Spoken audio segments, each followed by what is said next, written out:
Welcome to New Realities. I'm Alan Steinfeld, and I'm very happy to be back here with an old friend. Indeed. It's been like 20 years since our Isn't last. that amazing? A flicker. It's been a flicker. It seems that way Absolutely. because we're the same. Of course. And we're different, but we have that thread. Yeah. So there is that connection that will always be there, Mm. whatever bodies we're in. That's the duality of time, isn't it? Yeah. Although I would not use the duality because I think humans are very addicted to duality. Yeah. I would say it's the pulse of time. In one of my first books, I talked about the curvature of time. And I feel that we're beginning to recognize that now. That, we are in the past and we are in the future as well as the present. And they merge together. So we recognize each other. Well, Chris is one of the first people I met who understood and introduced me to the idea of the multidimensional existence. Exactly. Because you've been a visionary that has lived on many of these planes. How can people listening understand this idea of multidimensionality? When you're children, you understand this. Not in the way of the mind, but in the way of experience. As children, we can look at a flower and feel that we're talking to it, or that an animal is looking at us and speaking to us in its consciousness. And we become very linear. And so we lose our sense of multidimensionality, but not the multidimensionality itself. Because the magic of life, the synergy of meeting people at the right time, of things occurring, that's all multidimensionality. It's coming forth from the unmanifest. But I think psychology has done us a great disservice. Of course, it's helped us understand ourselves, but then it places in our mind the idea that it's all imagination, it's all made up, Yes. and that has stopped our shamanic integration of the greater mind. But look what people are doing today. They're going beyond that. Movies are all about what we can Yes. imagine. Yes. And the interesting thing, Alan, is that science has yet to discover the source of imagination. We know parts of the brain that do this and that, but we cannot capture the essence of imagination. Right. And in my work, I've recognized in terms of multidimensionality that whatever you imagine, your emotional body has a connection to it. Yeah, we embrace the imagination. I mean, also, William Blake said the imagination is the highest form of perception. Of course. And that will forever be true. And, the Aborigines talk about dream time. That's right. It's what we focus on. So when you imagine something and you focus on it, you're actually pulling away the veil and opportuning yourself an experience of it. And it's that experience, my higher self says, that the only truth is what we experience. And so with imagination and multidimensionality, we can expand our repertoire. And that helps us to create new. Because this is a time with all of our mechanisms, for us to truly expand the horizons of possibility. You just brush your hair back to there. Yes. Okay. The hair. The Native American, would say that we want to keep the hair because it holds our history. And absolutely. I was so traumatized getting a haircut at under 1 year old. And Yes. it just put me into... I never wanted to get a haircut again. Yeah, because when you were growing that hair, we would say, that the hair is dead. It's all about the lack of minerals or whatever. But from my perspective, the hair tells stories that are beyond this body. They might be the hair of your grandfather, and what were his experiences that have come through you, and you've inherited the hair, or someone else. So that's that multidimensionality. Right. I think we have to trust ourselves more. Yes. Trust who we really are more. Yes. Trust the vision. We're all visionaries. All of us. All of us are visionaries. And that's why I've been doing this incarnational work for so long, because Incarnational past life. yeah, I never use the word past life Sorry.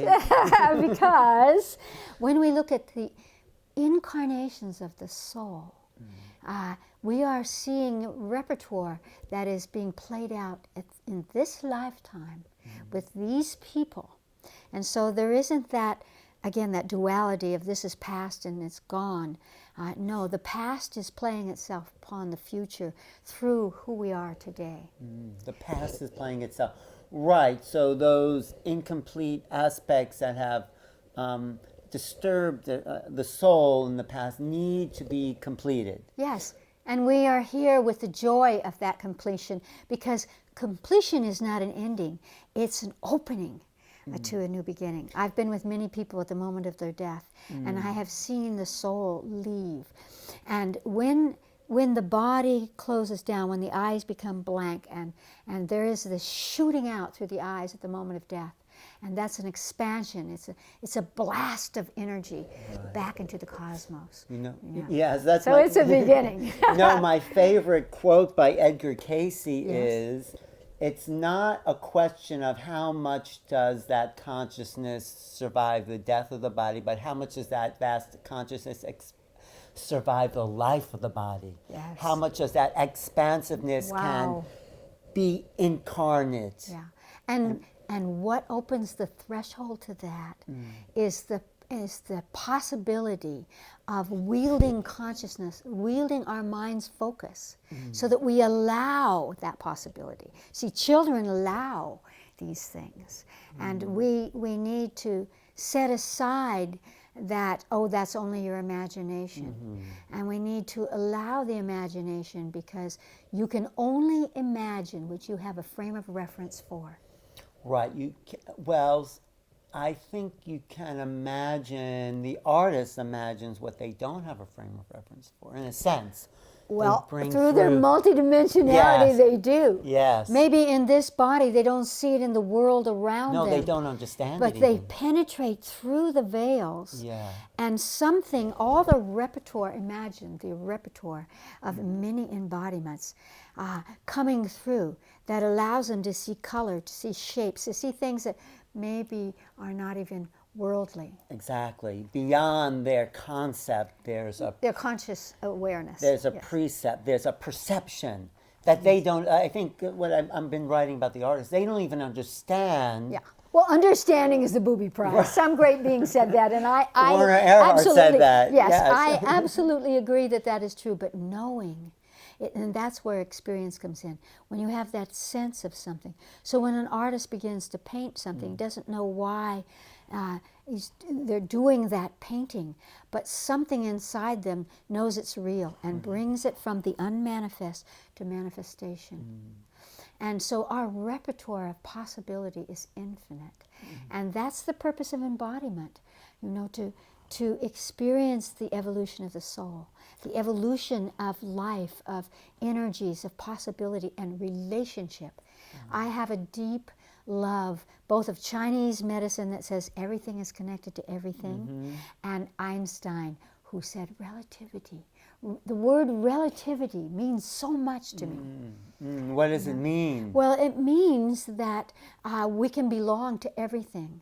And when we belong to everything, and this is what the human sense, the human DNA hungers for belonging. But really what it wants to belong to is the cosmos, because that's from which we come.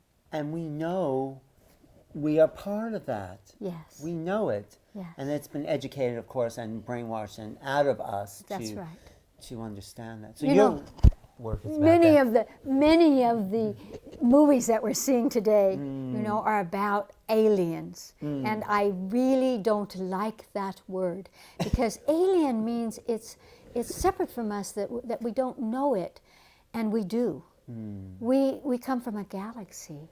We are galactic. Right. We are cosmic. And so we like to say, oh, that's alien to me, as if it's not worthy of me, or somehow It's foreign to me. It's foreign, and if I connected to it, it would change me, and I wouldn't like that. Instead of that wonderful openness, it says, what could I do with that? What could we do with the consciousness that flows through the cosmos beyond time and space as we recognize it? That's very exciting. Yes, it is. When people have that perspective, anything is possible. Everything is possible. Everything is possible. Everything is possible, and I've had the great gift of experiencing that in my life. What? Many, many things that you would think were impossible. People at the brink of death coming back to life, choosing life. Things that don't seem to belong in our third-dimensional world, and yet they are there. You know, I remember feeling that that there was something wrong with me because I was tested when I was young, because I was a strange little thing. What do you mean you were tested? Well, I was psychologically tested because I could hear your mind, and I thought you were speaking. And so I would answer your mind. Many children do this, and many other things like that. Right. And so I always felt that there was something wrong with me until I was 30.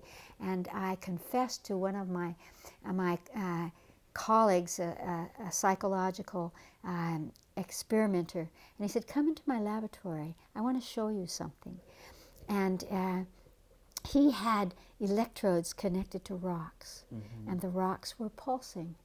And he said, there's nothing wrong with you. All of life pulses. Even All rocks. of life, even rocks, have consciousness. Because when I was a child, you know, I felt that the rocks would talk to me. They'd say, take me over there, or take me over here. And as an adult, you might say, oh, what's the matter with her? But all children do this until somebody says, stop that. You know what happened to me recently? It's sort of like that. I was going on the subway in New York, and right before I got on the subway, there was a card on the ground. There was like a little subway card on the ground, and there's always cards on the ground, but this one just shone out at me like, pick me up. Yes. So I said, I don't like touching stuff on the ground because it's New York and it's so disgusting. But I picked this card up and I figured, okay, I'll use it. And it was like a month free pass. Oh, look at that. I know. It was like, what? And it just like spoke to me, that little subway card. And that's just an example of trusting. Yeah. Well, my higher self would say, use life. Yeah. If something calls to you, if you can remove the mind saying, oh, it might be disgusting or dirty, and instead say, this is coming to me. Yeah, there's a purpose. There's a purpose in that, and look what it gave you. I know. I mean, it's not a big deal, but it was something. It was a lesson that, like. Alan, it was a kiss, and we can be kissed from nature. We can be kissed from consciousness. Imagine the person who held that card, because somebody put it on the ground. It didn't just appear on the ground. Lost it. Yeah, I know, right. Somebody lost it to give it to you. Yes, amazing. And, things pop out at us. That's right. I was in somebody's apartment once, and I was just noticing this tree in the corner, this little big plant, and I said, that plant is special to you. And this woman says, yes, that plant was near death, and she nursed it back, and she has a special connection to this plant. And it's like, really? I mean, it just talked to me. And the cosmic giggle, it's been said forever, is that what you put out comes back. So there's this figure eight, there's this fantastic current of energy that happens there. So she healed the plant, and now that plant heals her. Now that plant makes her feel good, that she has power. That there's someone in the room with her. Yes, there's a relationship. That's right. And humans long for relationship. With everything. I mean, that's the sadness of the modern world is we've lost our relationship with nature. That's right. That's right. Nature wants to reach out to us. Yes. And in fact, just like a child that is left and unattended, nature becomes angry. And nature is influenced by our anger. And so Edgar Cayce said, this is the time of fire. And we're seeing all these volcanoes and all of this fire energy on the planet. What does fire do? It renews life, And so nature is speaking to us and saying, let us dissolve away the anger and the war and the negativity of the past and come to a place where you can see our beauty. And nature is filled with beauty. Even those volcanoes, and perhaps especially the fires, even the ones that are destructive to us. It's the birth of life, of volcanic ash. Our consciousness needs to expand beyond what we see in the present. I think all of us know that when we look back, so often we say, oh, thank heavens I didn't continue with that relationship or that job, or I had the courage to go on. But at the moment we say, I have to stay here because I won't know who I am. Right, I'm committed, or, I said I would, or this person will be upset. Or I won't survive without what I have now. Humans do have this strange, again, lack of trust that says, if I let go, I will lose everything. Instead of, I'm the source of my wealth, I'm the source of beauty, I'm the source of the future. And so we invest in the future, but only in a negative way. And I want to see us invest in the future with our consciousness in a positive way. So we project the consciousness into the future of the limitation of the consciousness. But what we can do is project the possibility, the wonder. That's right. All of the intensives that I'm having at the Light Institute this year have the theme, this new year, with the 1 year, all possibilities. Because the cosmos is coming at us at such a speed. We know that the auric field, that the electromagnetic field of the Earth is becoming thin. And so photon energy is coming into our planet, radiant energy, and it's stimulating our evolution. And it's activating the natural DMT in That's our brain. right.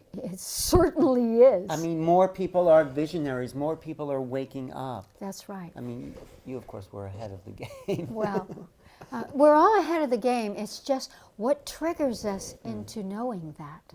And I don't think of it as being ahead of the game, but I think of it as the exquisite possibility. And again, as I said before, my higher self, my inner voice, has always said, what is the gift? Use life. What can you do with this? So we never have to be bored. When you say use life, explain that just a little bit. Yeah, what I mean is whatever situation you're in, whatever's happening whatever to you, life is giving you, whatever is coming, well, you're giving yourself, but that's a lot for us to recognize because we still have the negative and sense of responsibility. We feel that responsibility is attached to that Judeo-Christic ethic of blame, and guilt, instead of the power of responsibility. I will give my best. I belong to this. The power of responsibility. That is such a great way of reframing it. Yes. Because there is power. Absolutely. I mean, people think of it as a burden, but it's what we've incarnated for. It whispers to us, use the gifts that you have. You are intelligent. You are needed. And you have something to give. And so if we take responsibility in that way, it's kind of like the little children's story, the Chicken Little. I will do it. I will give something to it. And it's not yours how it comes out. We don't have to be responsibility for the end result because once we put something out, it takes a life of its own, and others are involved in it. But we must seed it. We must come forward and say, here's an idea, here's a possibility. And if we do it to the best that we can, then we don't have to worry about the outcome because life has included us. That's right, and we need that so much today. With all of our technology, I watch this with young people. Their whole lives are about what they're texting. Oh, yeah. And they're much safer saying things to each other through a text. Aren't we all? Yes, I think so. Instead of looking into the eyes of another person and actually being able to speak our truth or what we want to communicate. And so we're not going to change that, but we could amplify it. Right. My higher self says that in the future, technology will be organic. I think in a way biology is an organic technology. That's right.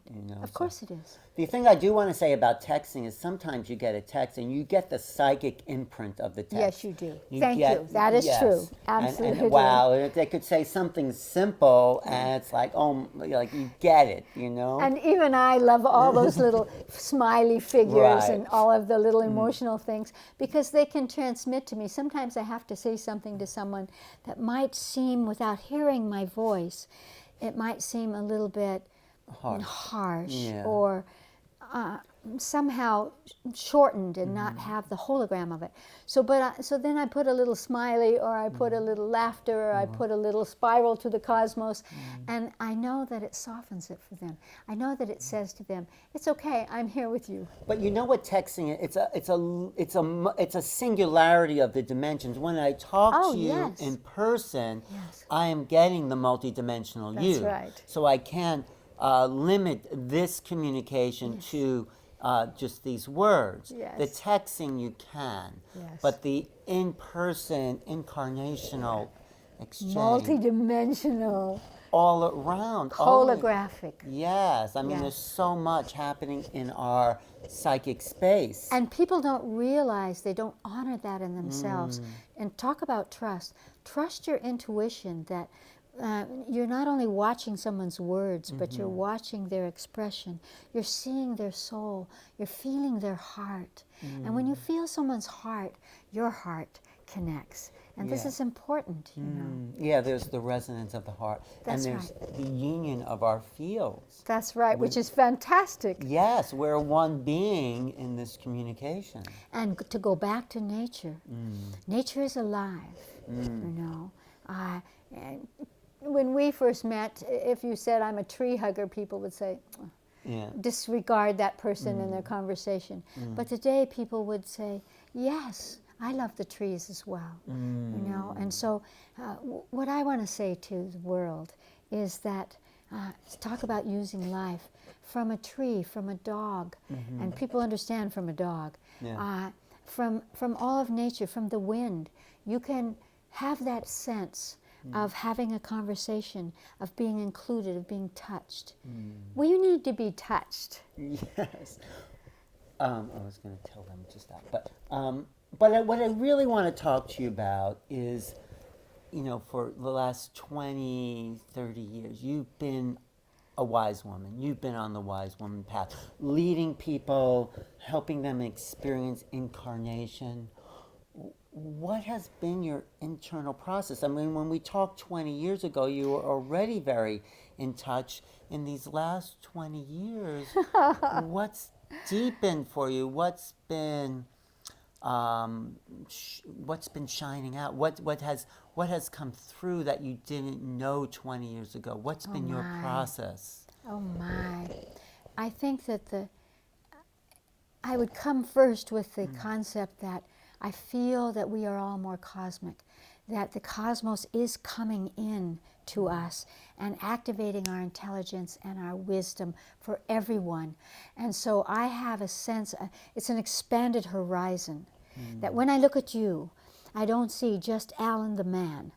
I see Alan the cosmic being. And that this has meaning to me. It's not just the fantasy of do we have galactic DNA? But again, it's where does it pop into our life? And how can we turn that? So my work has always been about reflecting back. And this is what incarnational work does.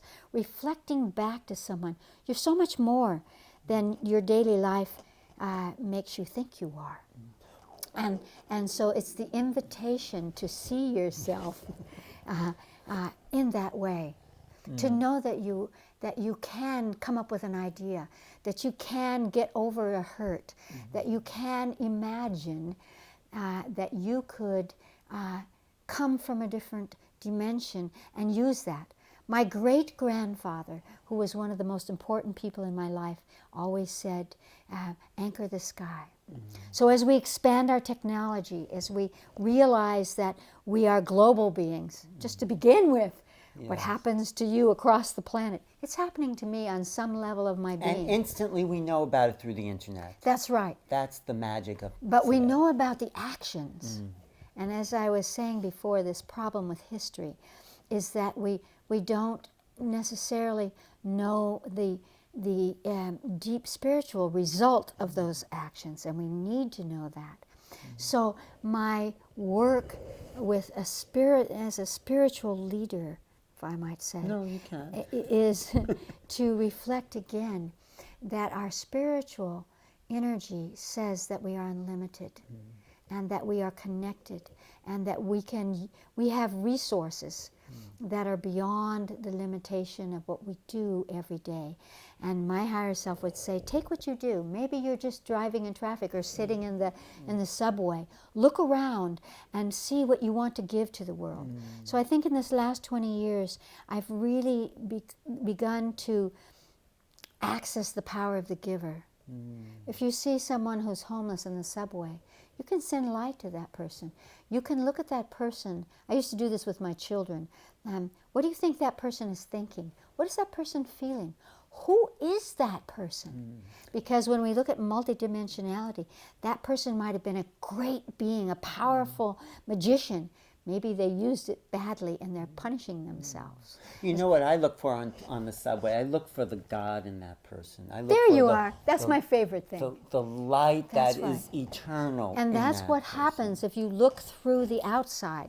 Here's this guy, or woman or child, homeless. looking like a victim. Yes. But only the limitation of their consciousness has caused them to feel that that's what they deserve, that that's who they are. But if you see, and a great guru said that once, and that was the thing that I've carried. See God in each other. Of course, my concept of God is a little different, but see that divine What energy. is your concept of God? Well, I think it's very quaint of No, it's humans okay. to only see God in our own form. And of course, as a woman, as I said, I wrote a book called The Evolution of God. As a woman, I would say, all of that chatter in a male vernacular, how does that make us? How am I the image of God if I'm in a female form and you see it only in a male form? Well, all religion is such dogma that doesn't relate to galactic time. That's right. How And for can me and I love science now because it is piercing the veil that our consciousness has been able to pierce before, that our psychic, intuitive, human attributes have always offered to us, to see that, of course, we're not alone in the cosmos. And if we're not alone, then what are those forms of consciousness, of sentience? And as we see that, then God changes. I always say, imagine your children or your grandchildren going out into space, just like the astronauts have done now. Their concept of God has gone beyond this punishing God, this human form of God. And so let us begin that. And as we see that, we'll begin to release some of that dogma that say this is good and this is not good. Because I had a divinity school for 16 years, and we never used the word God, we never used the word belief.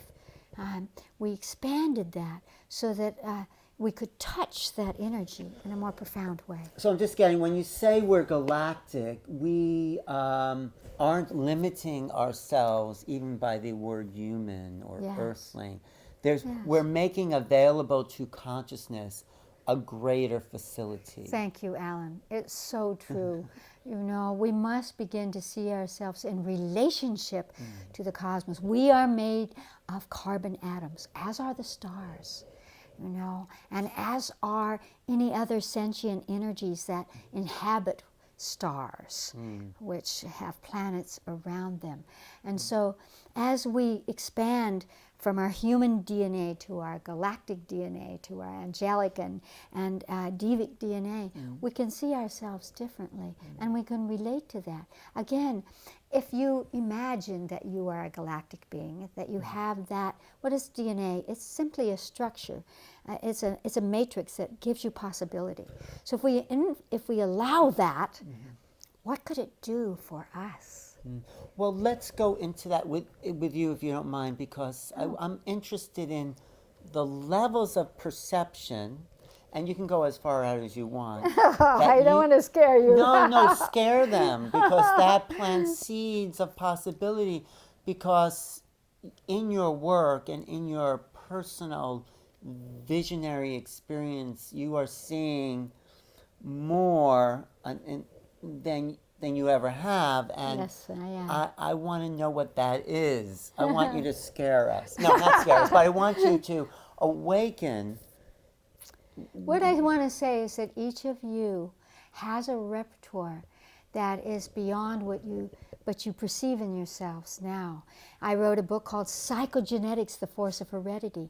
And I talked about if incarnation scares somebody, think about your great, great, great grandparents, your forefathers. Were they shaman?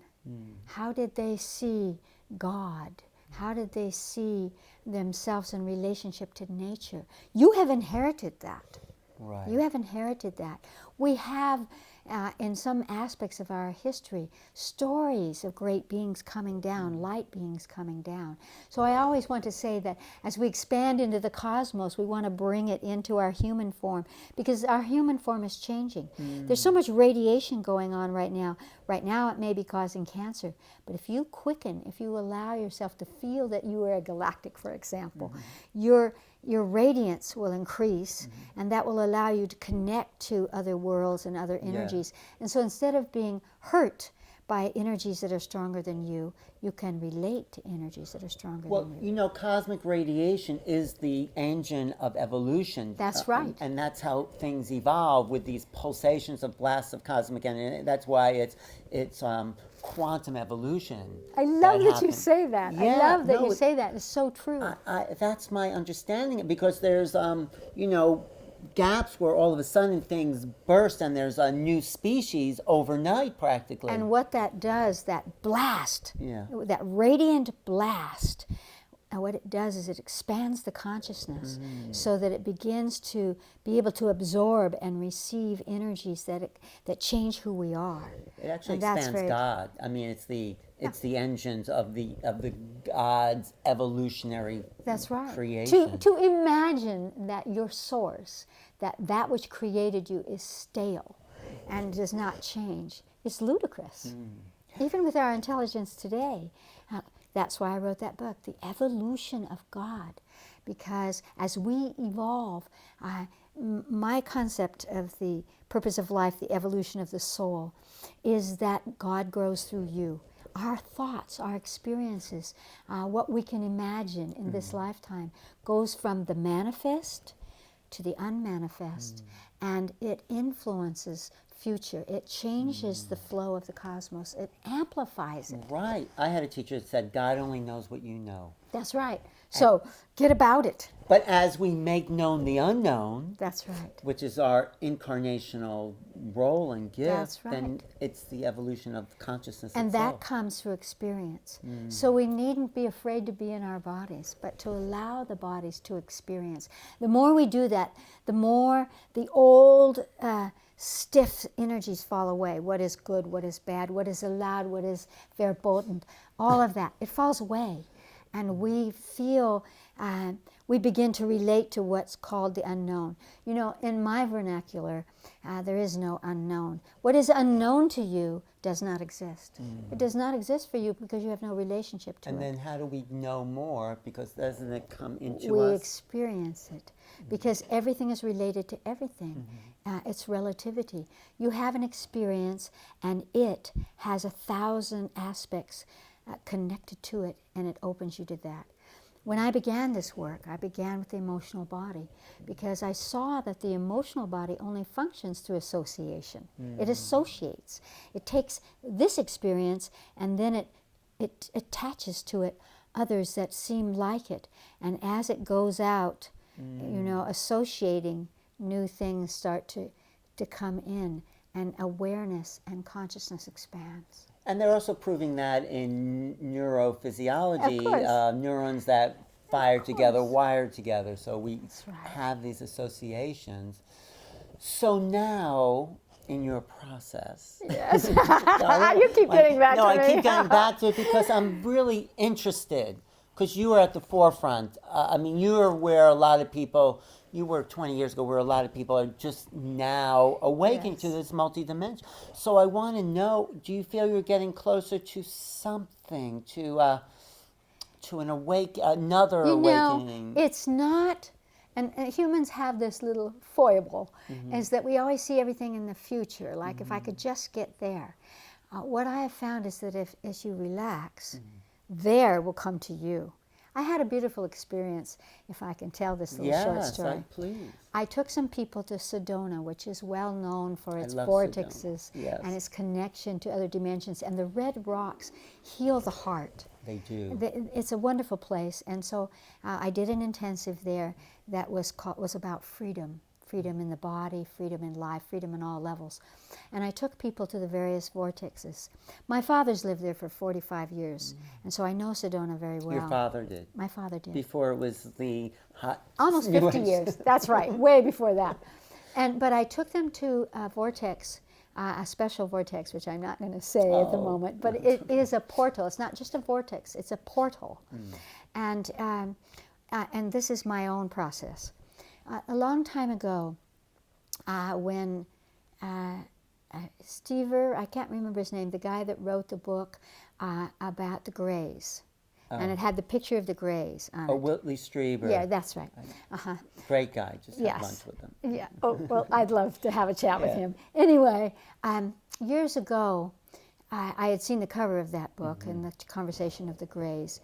And over the 20 years, I have seen that our consciousness has changed the DNA of Greys, by the way. Really? That's another conversation. Wow. But, at that time, I had had a negative experience with galactic energies touching into my brain in a very symbolic and limited. I was very insulted that that's what they thought humans were. Were these the Greys that did that? No. I don't know who they were. Okay. But they were tapping into my brain, and they didn't get what humans were. And then after that, one night I was awakened by 3 beings who were white and had those big eyes like the Greys, but they were white. And they touched my brain. And again, through my death experiences, I have felt love. I felt universal love. And they tapped into my brain in that way. And I awakened, and I saw them just like I'm looking at you, these 3 little guys at the end of my bed. And I said, "Go away, you must be the Greys. Look at those eyes, go away." And I sent them away. And then my inner voice, my higher self, stopped me and said, "They came for your help, and you sent them away because you could not see." And it broke my heart, and I wanted them to come back. I didn't know how I could help them, but I wanted them to come back, and nothing happened. When just a month ago, Just a month ago from now? Yes. Oh. I took these people into this portal. It actually pulled us into the portal. You could, just like in New Mexico, you can feel the radiation that comes from Los Alamos. You come close to this vortex, and it begins to pull you in. And we sat and we projected into the portal. And who is there but those 3 beings? Beautiful. And also some very tall other beings. And it was a completion for me. It was an opportunity to now fulfill something that I had not fulfilled because of my fear, because I had a construct that someone else had placed in my mind where I didn't, and this is important conversation. Go into your own self and say, is this true? When people ask me, should I eat this? What should I do for health? I always say, ask your body. The body never lies. Absolutely. What's good for you might be poison for someone else. Trust you. There are guidelines, of course. So what did you say to these beings, though? Or what was the that's exchange? A conversation. That's a deep conversation. Just a little bit. It really was them asking me, perhaps you are being the facilitator of that, asking me to now speak about conscious energies that are in different shapes than us, but are us. And I think that the bottom line is that the galactics, we are the galactics. So when we're saying, will God help us? Will galactics help us? Will angels help us? We are the angels. We are the galactics. We are the God. And that was their message to me, to please show people how to relate, how to come into contact with that, and know that it is within you and not necessarily outside you. Because in today's world right now, we're fussing about who's running our country, who's running the world. We're running the world. a bigger level than politics. And we can influence politics through a higher level of consciousness. Humans love to be the victim. We love to whine. And those three beings were embracing me. First of all, they were filling me with that kind of cosmic multiverse energy, if you will, that expresses part of why a soul comes to humanness or this planet. We are the planet of the heart. It's why the Mayans and the Incans were cutting out hearts. They were cutting out hearts because galactics had lost, this is something that I have been taught, or told by them, that it wasn't this terrible thing of cutting out the hearts, but that they were doing that because the galactics were attempting to reintroduce human heart DNA, emotional DNA into galactic civilizations. Well, that's why they've been abducting humans. Of course. And by the way, I've worked with some of the most famous abductees in the world. And the surprising energy is that 100% of the time, they are who's abducting them. It's their own group that is abducting them. I believe that. Because they have had a mission to come down to be the body that is taken up, that's fiddled with, all this stuff about sexuality. Sexuality, that's a whole long conversation. Oh, we should have that conversation too. We should. All humans should have that conversation. But, they say, oh, I was, they fiddled with my sexuality. Well, of course, your sexual organs, your sexual energy is the closest energy to spirit, because that's the only way, at this point, you get into body. And so it's the perfect genetic encapsulation. And they need that from us. They don't have the facility anymore, right. At least some of the Greys, to reproduce. And beyond the Greys. Yeah. Beyond the Greys. I once had an experience, and many people have, of having an embryo inside taken by galactics, by a beautiful galactic group that looked like angels, but they were gray and very large and huge wings. Some of you may have perceived them, who are unable to reproduce. And so they were doing that same thing. So this is a pattern, it's like, come back to the Immaculate Conception. Egyptians and other civilizations spoke of Immaculate Conception long before Christianity. Because, and what is Immaculate Conception? It is a higher energy being seeded into humanity. Well, in a way, all conception's immaculate, isn't it? Of course, it really is, on that level. But let me just ask you what you just said before about the Greys evolving through our consciousness, because I'm writing about that. Oh, you are? Yeah, so I want to know. I don't know if Streamer would agree with me, but It's okay. I have to say, again, I have been doing incarnational work for about to be 61 years. Right. So I have had the access to dimensional frequencies that are spectacular. And again, in the same context that God grows through you, or I call it the divine source, is always evolving, that the multiverses are evolving, that why would we think that the Greys are the bad guys and that they're only there to scare us or take our would stuff? agree, because he's evolved his wonderful relationship and his understanding. Yes. And he's actually said in his last book, what's his last book?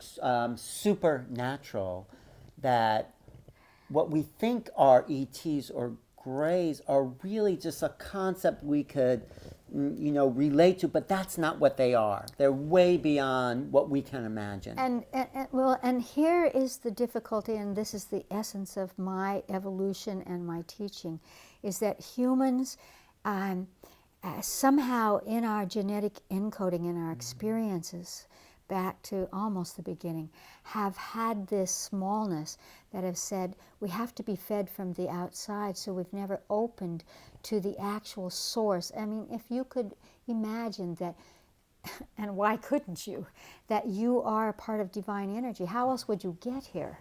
If there weren't some aspect that could influence creation, you wouldn't be here. So to think of the Greys, so humans think of galactics or aliens or ETs as an energy that impinges upon us. Well, some do. Yeah, some people. Yeah, think because they don't recognize their own galactic energy, that we Right. impinge upon them. So again, as quantum physics says, the observed is changed by the observer. So when Whitney did that wonderful thing of opening up that conversation and helping people to say, yes, when I was a child, I had those experiences, and amplifying that. Well, now we have to go from the fear of it into the truth of it, which is that you are the galactics. You agreed to be that vehicle, that embodiment that would help your own, not your enemies, not something stronger than you, but something you belong to. And 100% of the people that I have worked with, when I have asked their higher self, show you why this has happened to you. Again, it has not been the unknown. It has been, oh, I said I would. Why did you say you would? Because I am them. Yeah. They are myself. Yeah, no, the fear is the human ego, like fragile limitation that then gets shattered when we meet them. And when I started, that's how I started my work, Alan. Was that I saw that the emotional body was separate and small. And so it enacted the evolution, or no, the survival energy of primordial man who was separate from the divine, who began to see it only as separate and more powerful than the self. So I realized then, I had the illumination, that it isn't kill the ego, it is nourish the ego, allow the ego to be part of the whole, to be part of the cosmos. So we need to not flip out of our bodies. We need to anchor the sky, as my great-grandfather said. We need to bring in galactic, angelic, multiverse energies, cosmic. I love the word cosmic. You know, if you say galactic, we think structure. When I was young, I used to disregard galactic because I thought of it as metal. I thought of it as so far from human. So, but as I began to see it as cosmic, then I could relate to it in any of the multidimensional aspects of myself. Well, I think what you just said sort of sums up for me your work about the primal man, human, living in the fear of its own limitation. As we evolved from simple beings, we took that fear with us and forgot the overlay of the divine that's been encoded. That's right. And so this is the time of awakening. And this is why we are seeing so much war.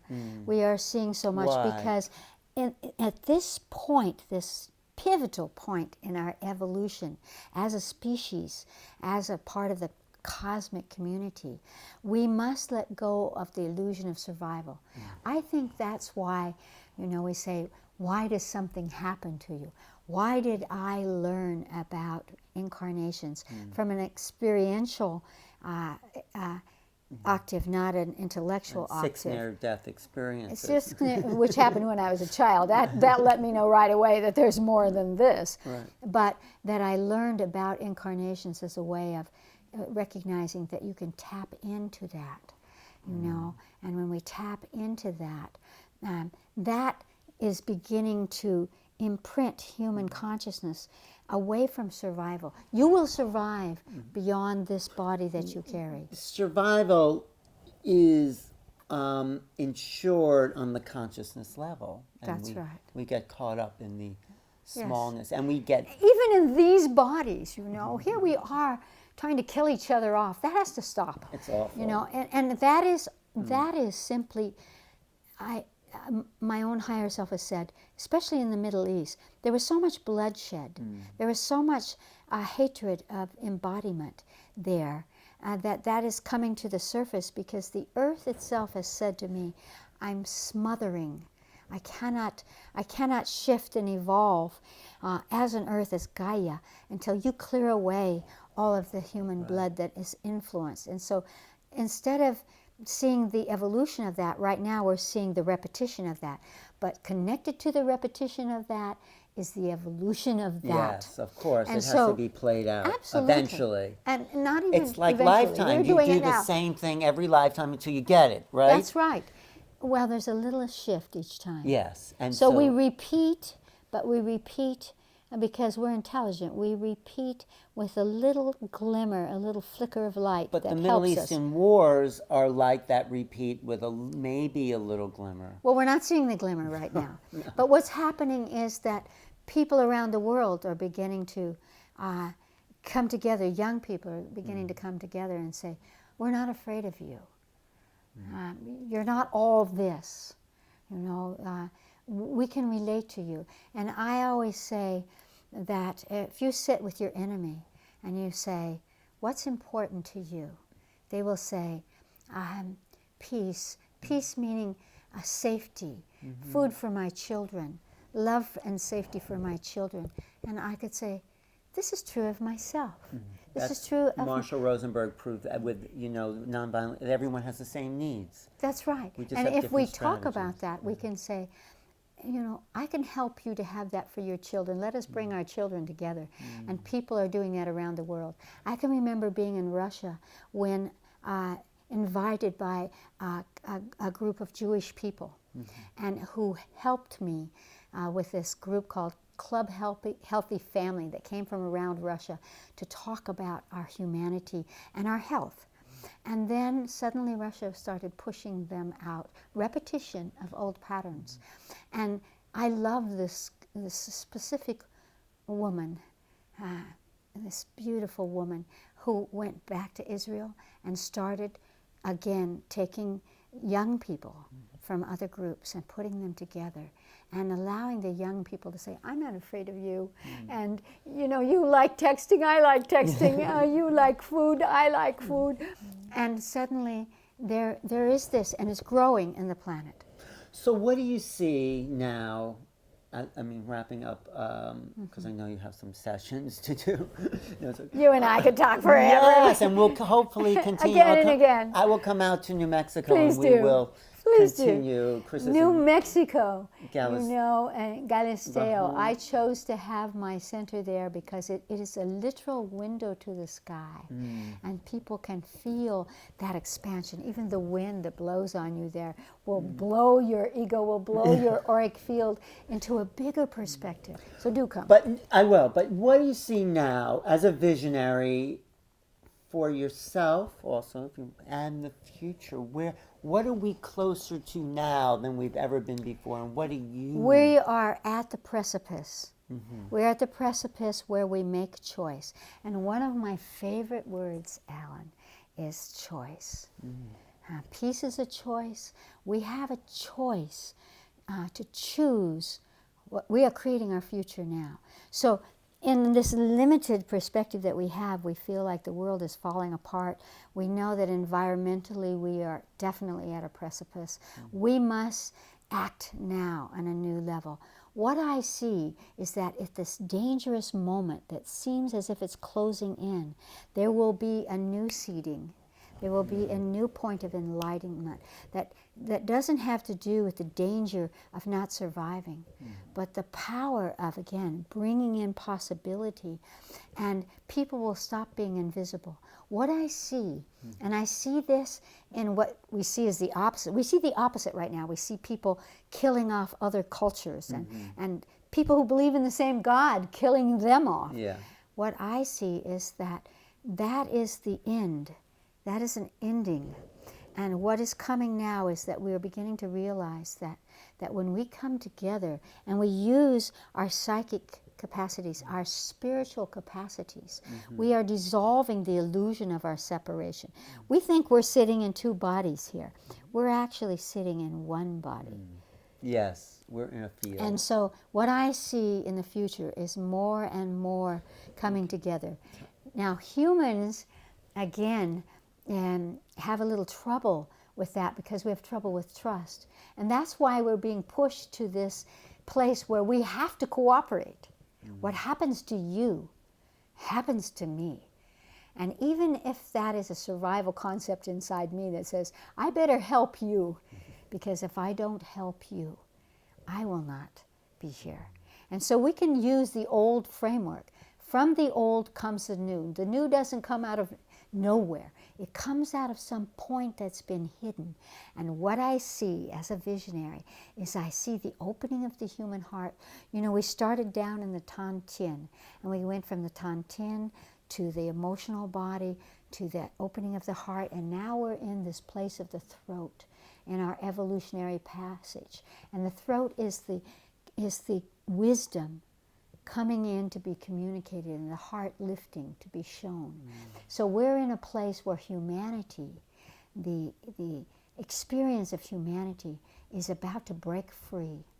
And I see that we will, and I have seen it many times before, always in tragedy, always in an earthquake, in a hurricane, in destruction and death, humans coming together and supporting each other. I see human consciousness finding the answers. And please allow me to say one final thing. And talking about the environment, because I know that the beauty that we see in nature heals us. And as we heal nature, we heal our humanity. And I have started a project called tell them, because Global Warming Initiative. Global Initiative. It comes out of an old project I had many years ago, which was called Human Potential and Global Responsibility. Responsibility in that beautiful sense. And that became Human Nature Alliance ECHO, SOS. And you can find that. It's free. I need millions of people to join. And what that is something that we've never done before. And that is, instead of waiting for technology to change nature, or the gods to change nature, or to change our lives, to somehow help us, it has to come from us now. And so what I am bringing forward is to use the consciousness that we have, your everyday consciousness. All humans manifest all the time. We manifest something we need in a day, an idea that we have. We bring it forward into the world. We allow it to be visible instead of the radiance and the power of the human auric field, the human consciousness to come forward. And so this project is using your mind, if you will, your mind, the focus of your mind, to look up into the sky and dissolve the excess carbon dioxide. We don't have to become Venus, a planet of gases.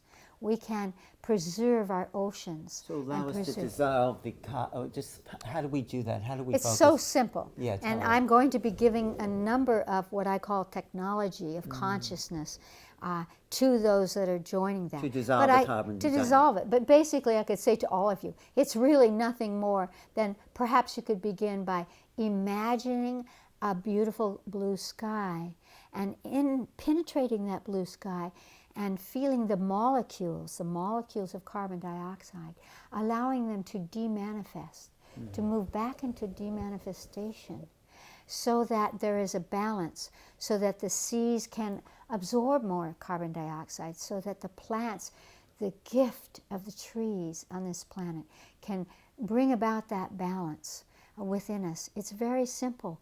And if we cooperate, if we recognize the power of our collected consciousness, we can not only change something, but through that change, through that motion of evolution, the spiral of evolution, we can bring about a new reality on this planet. Not just balancing so that we don't snuff out human life and perhaps all life that uses breath, that uses oxygen. Rather than snuffing that out, we can participate in the evolution of new species and new ways of humanity. And I'm very excited about this. I see it in my visionary mind. I see this. I see it happening now. It just happened in the United States when something that was impossible and had been said, this will not happen. And suddenly, through the blessing of the internet and our capacity to connect with each other, millions of people blended their consciousness. This happened at Standing Rock. And instead of right. going back, let me speak about this for a second. Yes, please. Instead That's of going important. back to where we began as we came into what we call the United States, and we punished the people who had loved nature and had protected the balance here and had lived here. We took all that away from them. We took their religion away from them by taking their sense of self away from them. And we did that again in Standing Rock. We repeated the past symbolically and physically. Those who have said, our waters are sacred. We're made of water. We must protect our waters. And it was said, it cannot be done. The forces that be, the powers that be, will not stop. And it didn't stop when the president asked for it, for example. When one person asked for it, it did not stop. But when millions of people gathered together and simply projected their consciousness, allow it, not blaming, not saying these are the bad guys, but saying stop and bring about a new balance. What happened?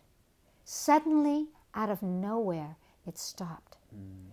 This is what I see as a visionary, the power of collective consciousness, not dissolving away as galactics have done, not dissolving away the power and the beauty and the sacredness of our individuality, but of our individuation, if you will, but allowing the higher octaves of our possibility and our potential to combine and direct in a single stream, and I love the word streaming, of consciousness into something that we can work in harmony with nature to change for the good of the whole, as Spock would say. And that's my ending. That's what I want to give to all of you, to inspire yourselves to commune and to align with things that are bigger than you, that belong to you, that are so much the purpose of you being here. The purpose of you being here is not just to clear your karma, but to use the powerful karma that belongs to you from your many incarnations. Use it now. Yeah, clearing your karma just gets you to ground zero. Just That's sets you right, to ground zero. Level. That's right. But so in the Standing Rock case, we were going back in that cyclical pattern, and we leaped. We healed it. We jumped off the Hopefully. precipice, and it changed everyone who signed the petition, everyone who meditated or thought about it or agreed with it, even agreed with it. Change this for the good of the whole. Everyone who did it were changed themselves because they experienced it. And I think social media, mass media. That's right. Citizen media. And we are citizens of the world. Right, but because of things like the internet, the mainstream television wasn't reporting. They were saying these are protesters, and if you listen to the social media, say no, these are water protectors. It's That's just right. That's right. And again, each one of us doesn't have to listen to someone else tell us the story. That's what I learned when I sent those beings, those sentient beings away. It taught me, why did you not listen to what you knew? I felt the love, I felt the truth, and I did not listen to it. Yeah. And that is taking us to the next step of the power of our individuation that can then, from there, allow us without fear to blend together and use that kind of power. So what's your next step? Where you, what do you see for yourself? I mean, I am working on amplifying my visibility in ways that allow me to walk within my own truth as I invite everyone else to be seen as my true self, to be able to bilocate, to transmit energies. I taught a course on transmission. I feel that all of us transmit, but we transmit unconsciously. I want to amplify my own growth now, is to be able to amplify a transmission that, my favorite story is Johnny Appleseed, that you put the seed. So my evolution and my purpose now is to become aware of more seeds of evolution. spiritual evolution, the evolution of nature, the evolution of oneness, and to seed that. Not to feel that they have to see it through me. You are a transmitter. When Yes, I when am. people are in your field, in your sessions, they get the incarnational experience Yeah. without you saying anything. And they get it through them. Yeah. And that's what I love. I'm not here to I am a template. We are each and all templates. We are each and all the apex of our pyramid, you know. But it's to transmit to them that they have that within them, that they can transmit, that they are agents of change through their own experiences, and to help them to feel the power of that. And that's why I do incarnational work. For them to feel it themselves, not me telling them or even showing them, but allowing them to see what is true for them. Yeah. And I always said to my students, speak your truth, but know that it will change tomorrow. As you change, as you see a bigger horizon, you will see new truths. Thank you for showing people bigger horizons. Thank you for helping me to do Yeah, it, of for course. facilitating that. That is our work. It is our work together. It is, Yes. because there's something great possible for humanity. That's right. And I know that. And I know you. experience that. I see that in people. As you said, you see that divine energy. You in see it, them. and when you see it in somebody, you hold that space for them, That's and right. they rise to that They occasion. do. They do. And then you sit back and you enjoy the beauty of that and the magic of it.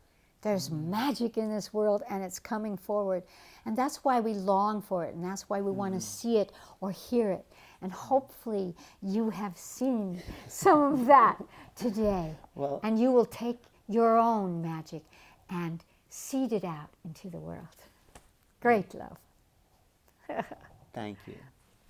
My honor. We will continue. We will. Oh, absolutely. Great love. Great love. Thank you for your time and for your work and for your vision about what's possible. And it's all there. And that possibility is coming at us at an amazing speed It and is. becoming manifest. So be it. So be it. So be it. It's Alan Steinfeld with Chris Griscom from the Light Institute in Galisteo, New Mexico. What's your website? www.lightinstitute.com, I believe.